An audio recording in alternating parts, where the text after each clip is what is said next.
kasih Pak.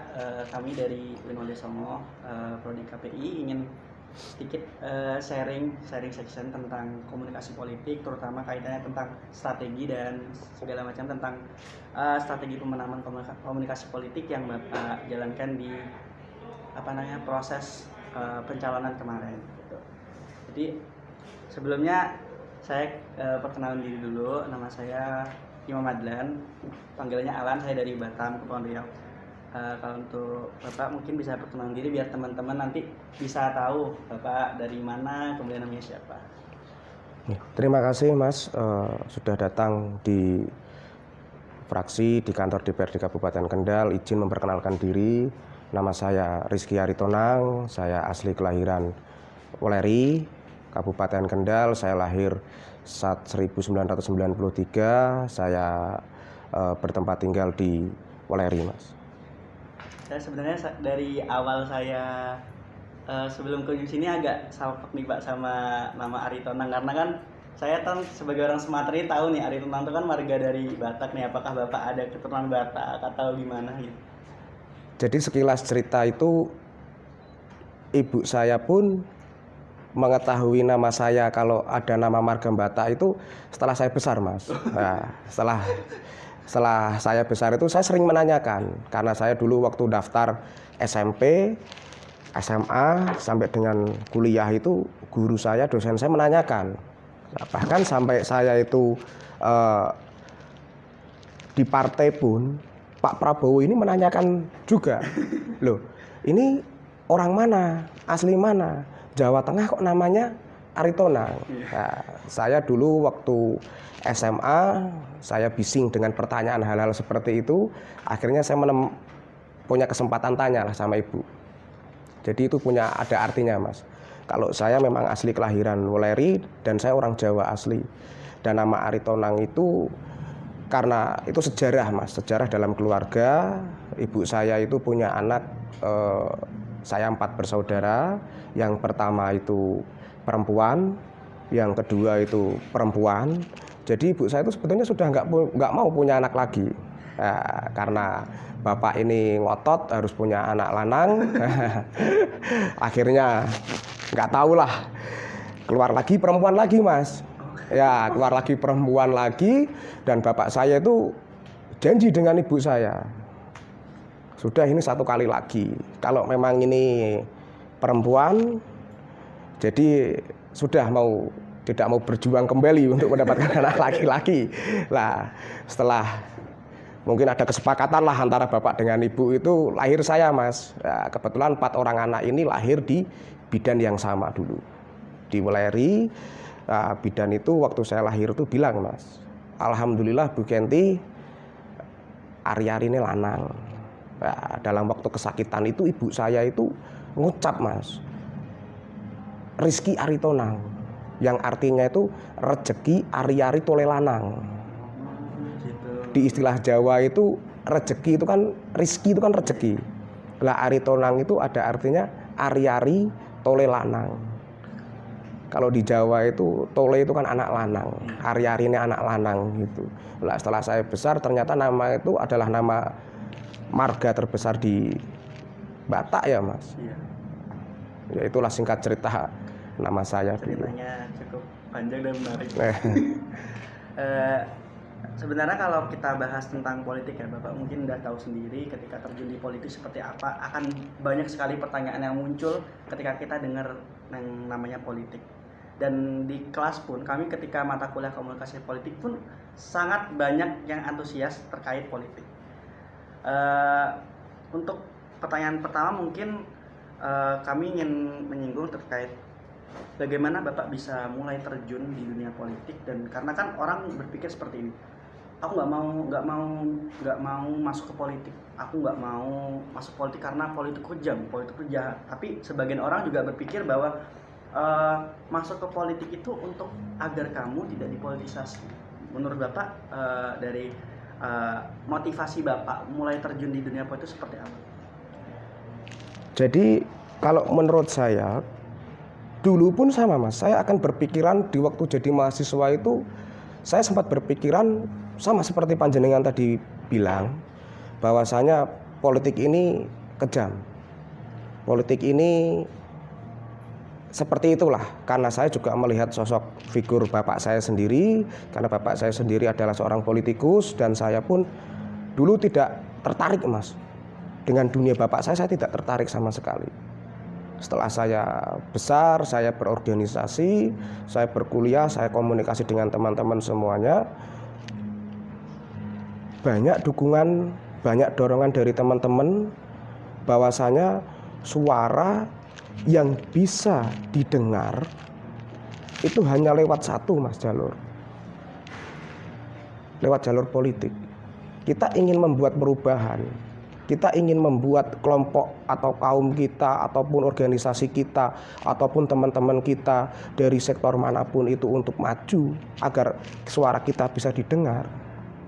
Seperti suatu gambaran lah, ada permainan sepak bola, Mas. Ada supporter, ada pemain. Supporter itu hanya bisa bersorak-sorak saja, tidak akan bisa menambahkan poin. Kalau kita ingin jadi pemenang, kita ingin jadi apa? Kita terjun, kita main. Kita bisa merubah. Hanya lewat satu jalur, itu politik, Mas. Motivasi awalnya berarti berangkat dari keinginan untuk bisa menyampaikan suara yang mana suara itu bisa masuk dengan cara ini. Iya, karena saya mempelajari dengan demokrasi itu kan, saya melihat teman-teman saya, melihat semua organisasi saya kesulitan, Mas. Di waktu dulu saya masih jadi mahasiswa itu kesulitan untuk mendapatkan dorongan ataupun support lah. Setelah itu saya berjuang sendiri dengan teman-teman semua, akhirnya teman-teman mendorong saya dan mengarahkan saya untuk menggantikan bapak saya. Akhirnya saya untuk pertimbangan itu cukup lama, Mas, dulu. Selama saya berjalan berorganisasi itu cukup lama dulu, saya di kampus maupun di SMA dulu saya sudah suka organisasi, dan memang saya belajar tentang demokrasi ini memang salah satu jalan yang bisa merubah nasib itu hanya lewat politik gitu. Berarti basically dari awal ketika menjadi mahasiswa pun sudah mulai suka dengan organisasi, walaupun nggak secara spesifik ingin terjun ke dunia politik, tapi sudah belajar organisasi. Iya, dulu saya tidak ada keinginan untuk bercita-cita menjadi anggota dewan, Mas. Ya, di waktu kecil pun saya yakin semua tidak ada yang ditanya dengan guru, apa cita-cita kalian semua anak-anak. Bahkan ya jawaban paling banyak pilot, ada dokter, ada polisi, dan tidak ada yang bercita-cita untuk menjadi anggota dewan. Semua itu karena berjalannya waktu, karena memang juga yang terpenting itu doa teman-teman dan juga dukungan dari orang tua, Mas. Kemudian untuk ketika pencalonan diri kan tentu Bapak ada strateginya nih, strategi kemenangan. Kan nggak mungkin kita ketika mencalonkan diri kita nggak melihat istilahnya kalau orang berjuang itu kan kayak ada lahannya gitu. Kayak Bapak mungkin lahan politiknya, target audiens politiknya. Bapak dulu ketika ingin mencalonkan, strategi pencalonan seperti apa yang Bapak terapkan? Salah satu strategi saya dulu, saya tidak menggunakan strategi apa yang orang tua saya gunakan dulu, Mas. Karena saya sudah melihat bahwasanya era ini kan, era saya ini sudah berubah. Mungkin di era panjenengan pun dengan saya sudah sangat berubah. Walaupun selisih usia pun saya dengan panjenengan tidak berselisih banyak, tapi momentum panjenengan pada nantinya akan berubah. Dan sistem-sistem yang saya gunakan itu salah satu di organisasi saya dulu, Mas. Saya menggunakan sistem organisasi, menggunakan sistem kepemudaan, menggunakan sistem cara berkomunikasi dengan warga masyarakat di lingkungan tentunya. Juga banyaknya kegiatan sosial-sosial saya dulu yang pernah saya lakukan, kegiatan di masyarakat itu setelah saya mencalonkan diri sebagai anggota legislatif. Saya punya kantong-kantong suara itu terutama di kaula muda, Mas. Gitu. Berarti ke kaum milenial lah. Kaum milenial yang bahasa sekarang yang bisa digunakan itu kan kaum milenial. Karena kaum milenial ini menurut saya dulu pandangan politik saya itu dia dari tingkat pemahaman akan lebih paham untuk cara memberikan suara yang benar, juga cara komunikasi, komitmennya juga masih bisa dikatakan lebih fleksibel, terus kita pun bisa memahami dan mereka pun bisa memahami kita karena kita sama-sama seusia, dulu pernah bersekolah bareng di tingkat SMP maupun SMA, jadi kita sudah lama mengenal. Seperti itu. Target suara kemarin itu memang nyarinya dari kaula muda gitu. Iya, kalau saya pribadi jelas beda Mas, politik saya beda dengan yang lain karena saya dulu tidak memakai orang-orang yang sudah pandai berpolitik, tidak. Saya menggunakan mesin politik saya hanya di teman-teman pemuda. Cuman saya tetap silaturahmi dengan tokoh-tokoh masyarakat dan tentunya karena saya ingin masuk di salah satu desa situ dan desa situ ada kepala desa yang seharusnya saya hormati di situ, saya tetap silaturahmi, saya assalamualaikum, saya bahwasanya nitip teman-teman saya di situ agar bisa memberikan suara kepada saya. Kan tadi Bapak udah menyinggung bahwa target suara yang Bapak dapatkan dari kaula muda. Ini kan anak-anak muda, saya seperti teman-teman semua kan udah nggak asing yang namanya gadget, kemudian media sosial. Saat dulu pencalonan Bapak apakah menggunakan media seperti itu juga? Dulu di era saya media belum begitu terlalu kencang dengan saat ini ya Mas. Dulu berapa Pak ya? Saya 2019 Mas, 2019 sudah ada, cuman dari tingkat kepemahaman kita untuk memainkan kayak Instagram, kayak TikTok, terus kayak aplikasi video ataupun foto, edit foto itu saya sudah memakai, tapi belum sekencang sekarang setelah menjadi anggota Dewan ini. Karena memang eranya belum sampai. Iya, belum sampai ke sekarang yang sudah digitalisasi ini sudah sangat maju sekali menurut saya, dan memang anak-anak muda sekarang, dan tidak hanya anak muda menurut saya Mas, bahkan masyarakat semua itu dari tingkat semenjak dunia sampai dunia dulu 2 tahun lalu semenjak pandemi Covid ini kan anak-anak kecil memang disarankan sudah memegang HP, dan semua teman-teman anak-anak kecil ini sudah megang, sudah lihat HP, sudah lihat YouTube, sudah lihat Instagram, sudah lihat TikTok. Jadi kita lebih enak untuk secara memberikan kegiatan-kegiatan, bahwasanya kalau misalnya saya melakukan kegiatan si A ini, saya akan posting. Jadi masyarakat itu tahu kegiatan saya yang saya lakukan di masyarakat ataupun di kantor ataupun di kegiatan di partai. Berarti proses memang masuknya itu memang kayak istilahnya Bapak sudah memiliki teman-teman dari yang tadi Bapak jelaskan, teman-teman SMP sebaya semuanya, kemudian bisa istilahnya mensosialisasikan ke orang lain, khususnya ke anak-anak muda gitu ya.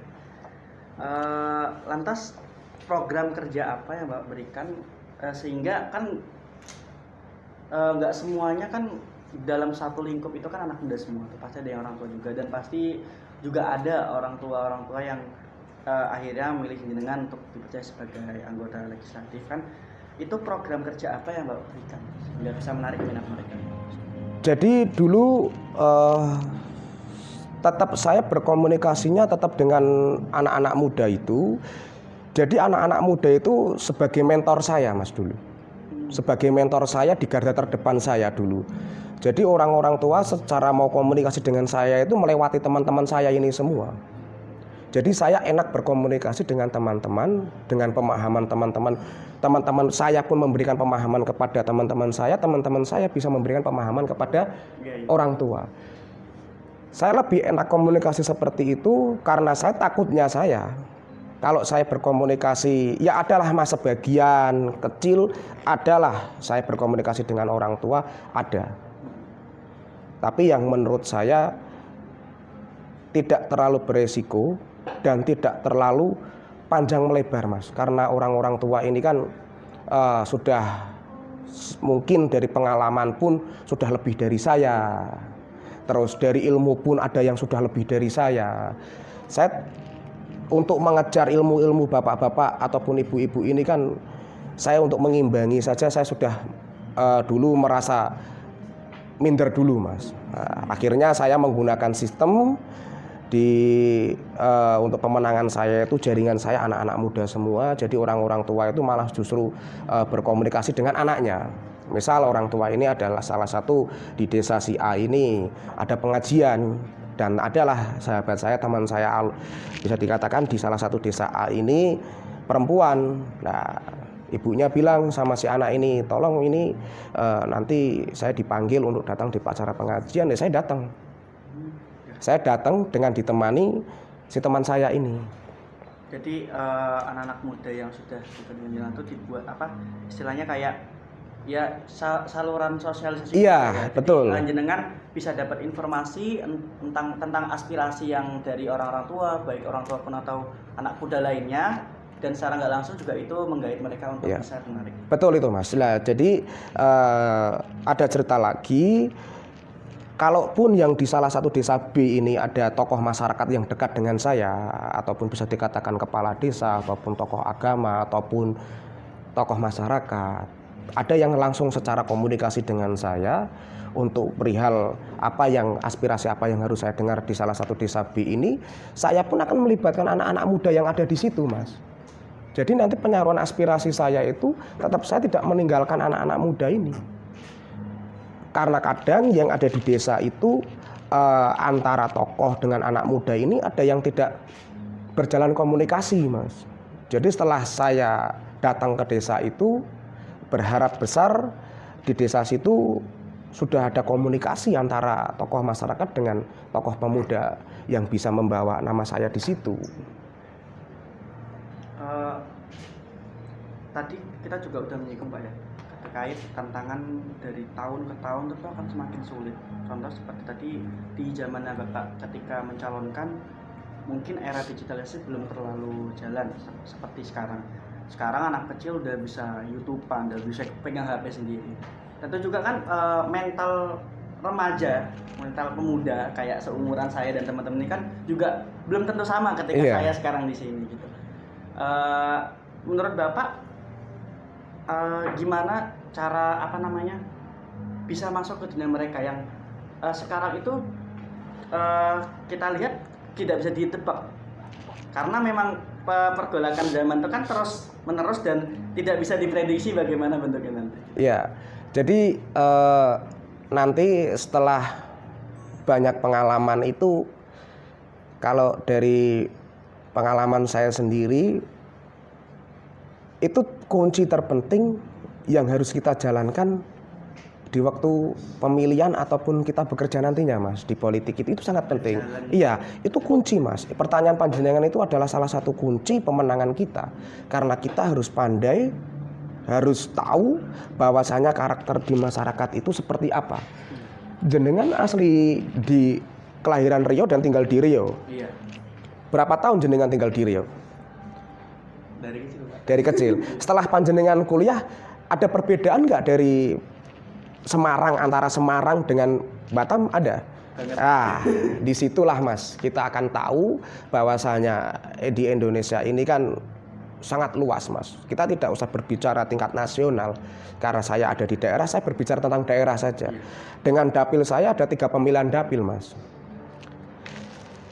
Kecamatan Weleri, Kecamatan Gemo, Kecamatan Ringkinarum. 3 kecamatan ini budaya masyarakatnya pun sudah berbeda, Mas. Walaupun bahasanya masih sama, tapi dari tingkat kepercayaan dirinya, tingkat SDM-nya, dari tingkat kemasyarakatannya, itu sudah berbeda, Mas. Jadi kita harus pintar-pintar bahwasanya kita adalah salah satu pemilih kita, masyarakat kita dari golongan ini, di SDM-nya lebih tinggi. Dan gimana caranya kita bisa promosi, membranding diri. Kita kejar dengan visi misi kedepannya nanti, dengan program lah, karena mereka menggunakan sistem pertanyaan sesuai dengan kapasitas SDM mereka. Memahami pangsa politik yang ada, kemudian bisa memulai dengan visi misi, disosialisasikan anak muda tadi. Lah, kalau kita melewati tokoh-tokoh masyarakat ini, dia kebanyakan mengatakan kepada saya, tentang budaya Mas, tentang budaya, agama, ataupun pembangunan, ataupun infrastruktur. Karena mereka sudah tidak memikirkan visi misi saya untuk ke depan, karena golongannya sudah berbeda lagi Mas, antara si A, si B, dan si C nanti ini akan berbeda. Jadi saya itu mempelajari tingkat masyarakat itu pilah-pilahnya terlalu, ya nanti teman-teman dari mahasiswa ini akan lebih paham lagi setelah terjun lah Mas. Setelah terjun, jenengan akan komunikasi dengan si A, si B, si C secara langsung. Oh, si A ini berkarakter seperti ini, jadi saya harus berbranding diri seperti ini, membawa diri seperti ini. Oh, si B ini dengan budayawannya yang sangat besar, jadi saya harus berperan seperti ini. Oh, si C ini para kelompok tani, dia membutuhkan infrastruktur yang ada di sektor pertanian. Jadi kita harus membawa diri bisa seperti itu. Karena kita butuh suara yang begitu banyak, kita tidak bisa mengandalkan satu golongan pun Mas. Jadi kita harus banyak komunikasi dengan orang, harus bisa mempelajari dan bisa secara komunikasi jangan sampai miskomunikasi lah. Itu paling terpenting menurut saya Mas.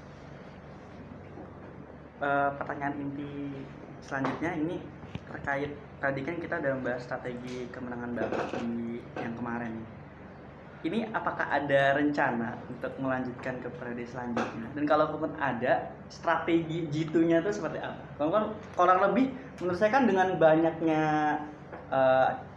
anggota dewan dan calon legislatif juga yang lain, tentu secara umum mungkin strateginya sama. Nanti tahu aspirasi masyarakat, kemudian kita tampung dan kita laksanakan, kita aplikasikan, kita istilahnya kayak dikabulkan permintaannya gitu. Nah, tentu Bapak kan punya strategi jitu ini. Strategi jitu Bapak ini.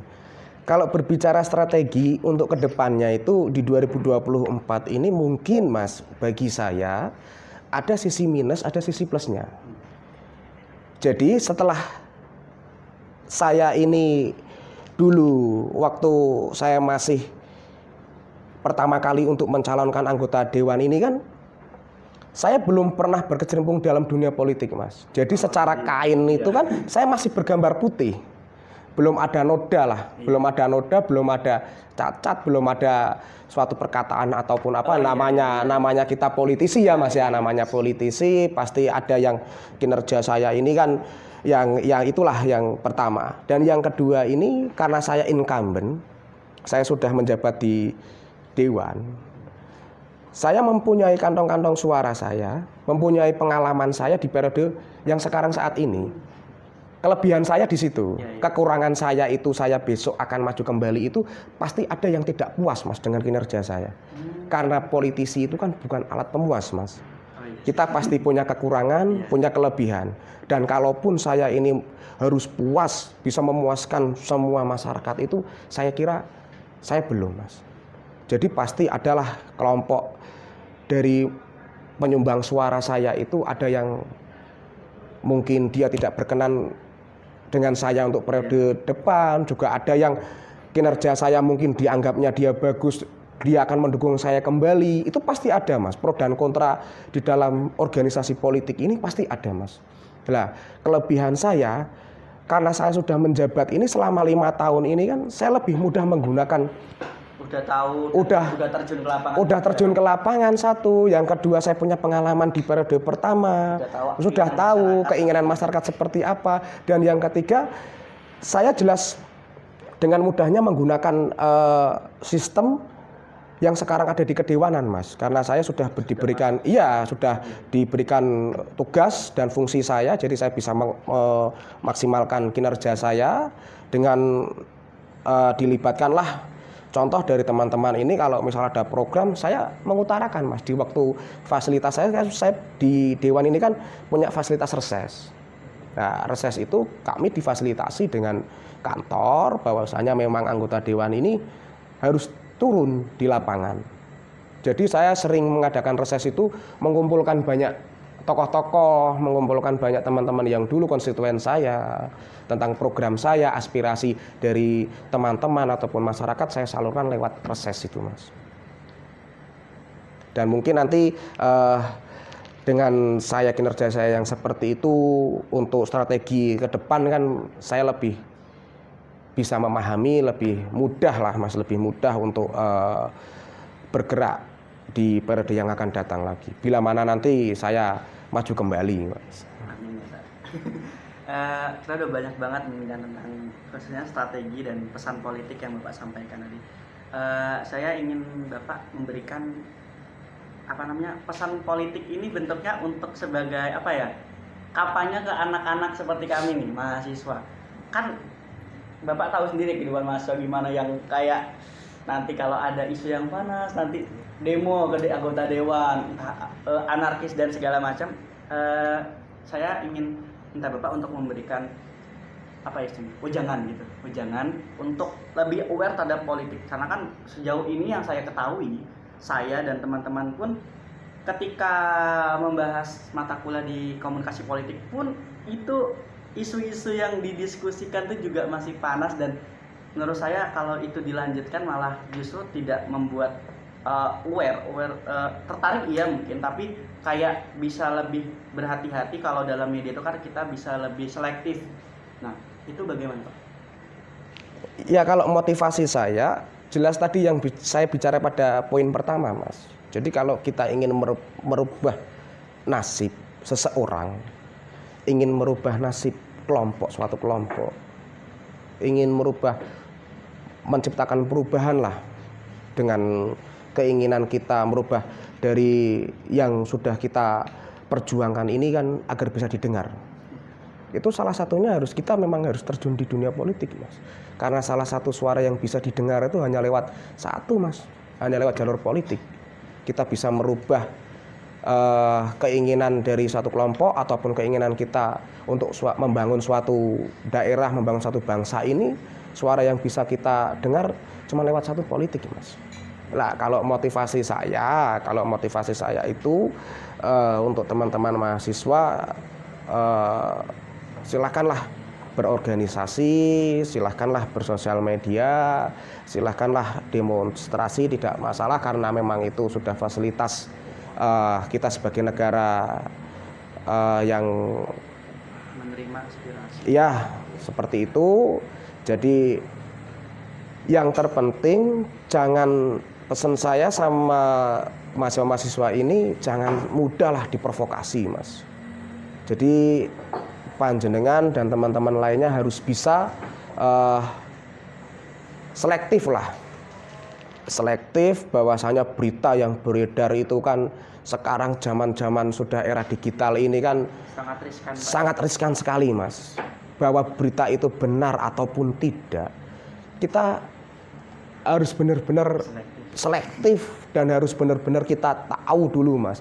Karena memang kejahatan di era digital ini sudah sangat tampak di era zaman sekarang, karena banyaknya buzzer-buzzer yang bayaran, buzzer-buzzer yang digunakan dari kelompok si A, buzzer dari kelompok si B. Buzzer ini akan menyerang, Mas. Bahwasanya buzzer ini akan menyerang di era pemerintahan gubernur ini, bupati ini. Jadi panjenengan harus benar-benar jangan mudahlah terprovokasi, pesan saya. Harus mudah selektif, harus mudah berpikiran panjang lah. Kalau menggunakan sosial media juga beretika, karena etika sosial media itu juga kita butuhkan, Mas, di era sekarang ini. Apalagi dengan kemajuan digital yang sangat maju ini, saya berharap dari teman-teman mahasiswa ini bisa menjadi salah satu mentor perubahan di era digitalisasi yang akan datang. Bahwasanya masyarakat ini kan mempercayai panjenengan, karena panjenengan yang lebih paham, lebih mengerti.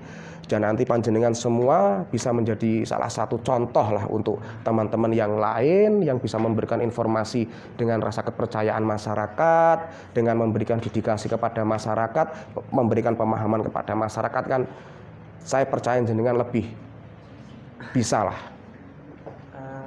Terakhir nih Pak ya,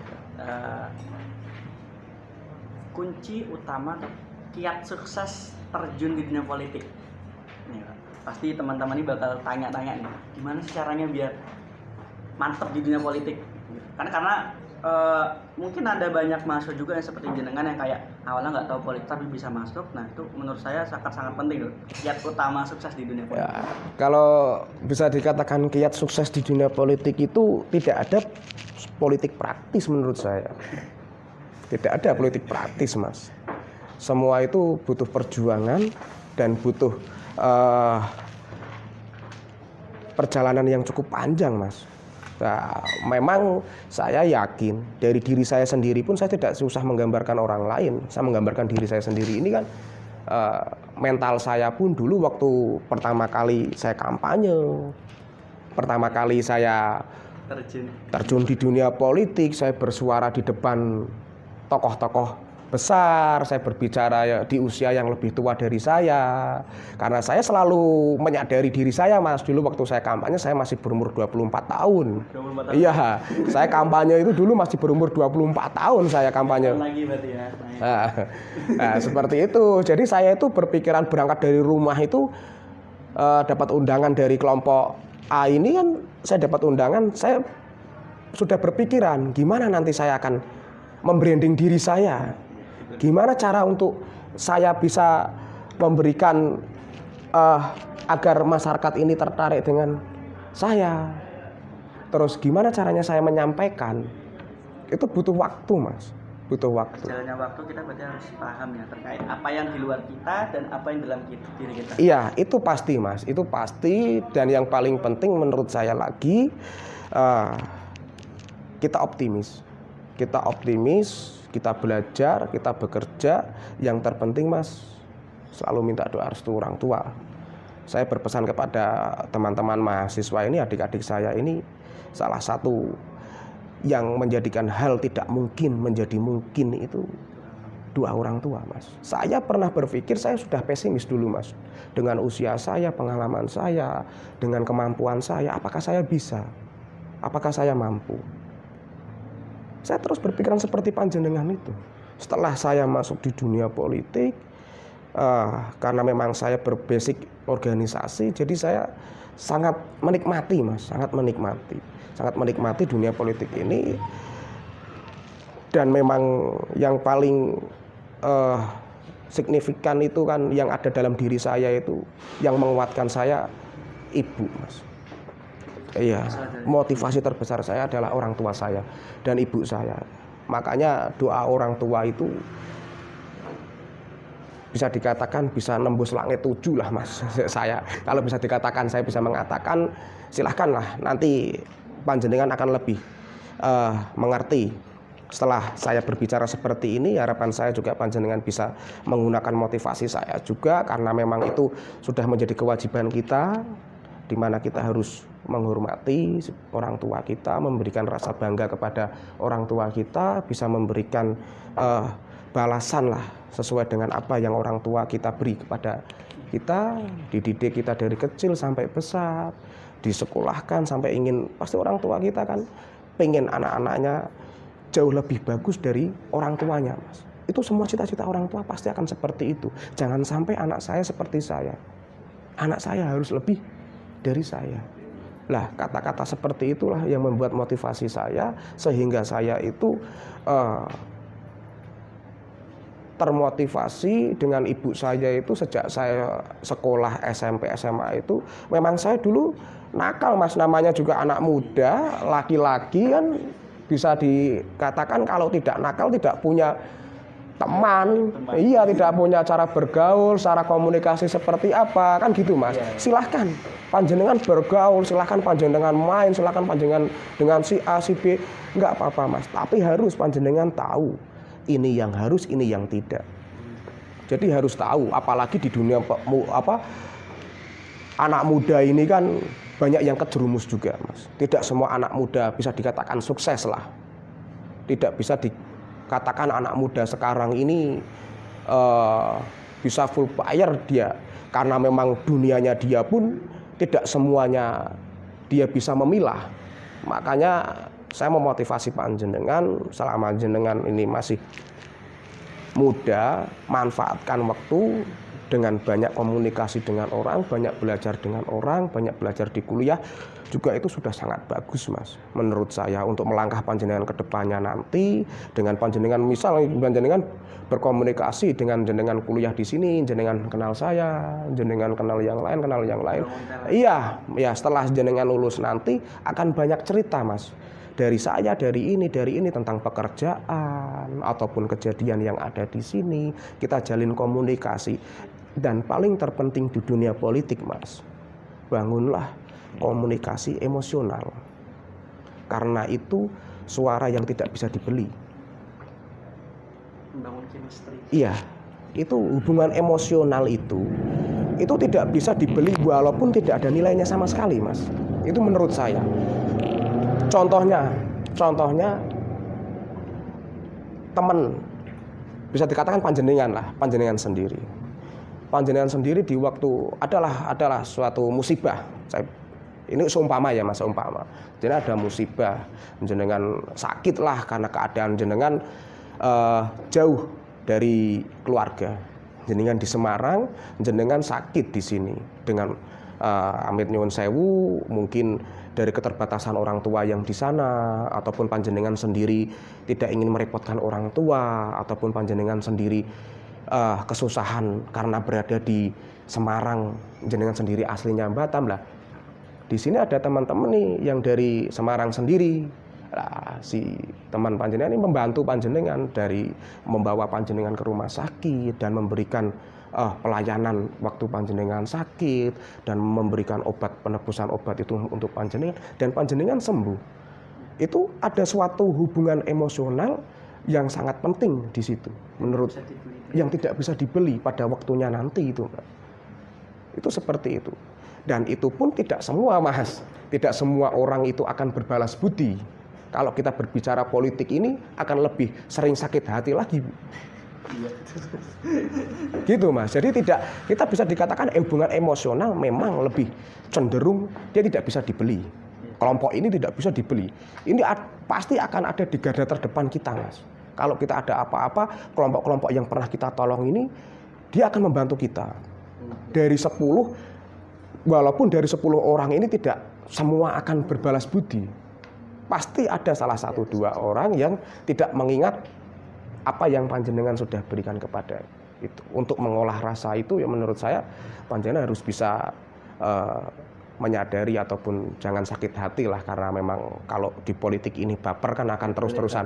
Iya, kalau pesan saya untuk anak-anak muda ini untuk politik jangan baper lah, jangan mudah sakit hati lah.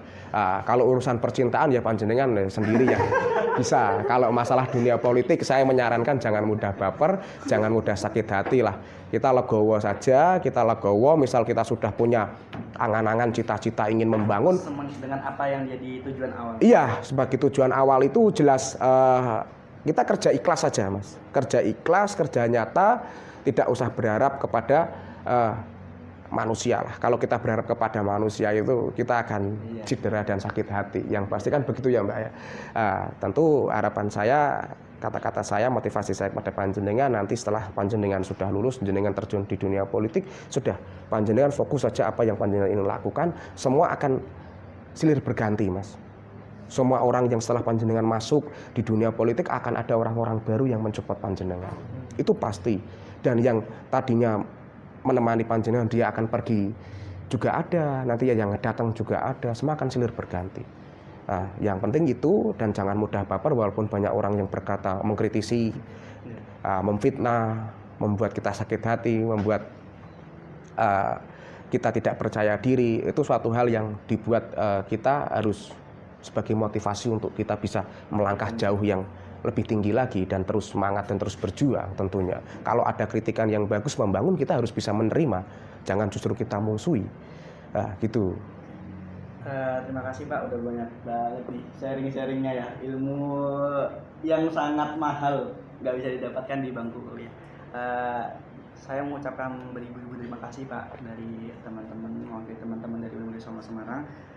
Semoga dengan kegiatan diskusi kita pada siang hari ini bisa bermanfaat buat kami dan teman-teman nanti yang akan melihat video kita nanti. Iya.